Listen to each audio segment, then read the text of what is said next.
Welcome to the Stage 24 About the Language 1 review, in which we talk about the conjunction cum and the pluperfect subjunctive.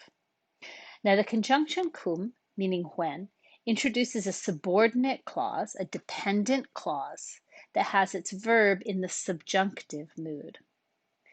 Now, so far in our study of Latin, most of the verbs we've seen have been in the indicative mood. So we've done the present indicative, the perfect, imperfect, and pluperfect indicative. And the indicative mood is for statements of fact. She was running, you are sitting, he had seen. All of those would be in the indicative mood. We've also worked a little bit with the imperative mood. That's the mood verbs go in for commands. So sit, stand, don't sit, don't stand, right? Those are all imperatives.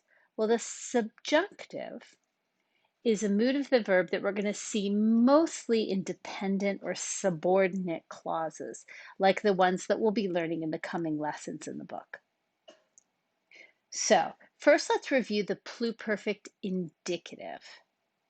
You take the stem from the third principal part, okay, right there. Take off that long I ending, and that's your stem. And then add to this perfect stem, era, with a long A, and the personal endings MST, musticenti.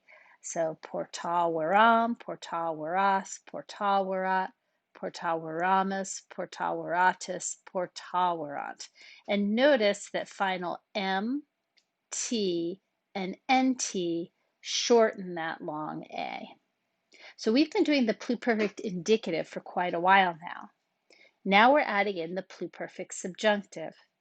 And we're going to start by just doing the third person singular and the third person plural. So you take that perfect stem, you add isse and the personal endings. So portavisset, portaviscent. Notice this E in isse wants to be long, but again, final T and NT shorten it. So those are the pluperfect subjunctive, third person singular, third person plural. So let's look at two examples of how you would use the pluperfect subjunctive. First, cum puella equos pulcherrimus inveniscent, laetissima erat. So this is our cum clause. That's the subordinate clause, the dependent clause. And here is the independent clause, the main clause.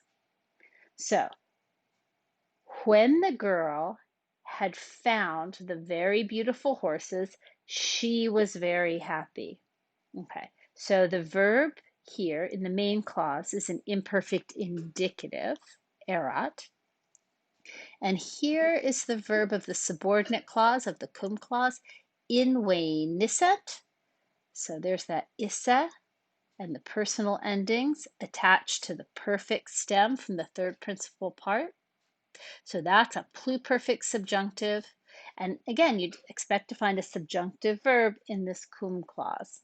All right, so when the girl had found the very beautiful horses, she was very happy. So now let's look at the second sentence.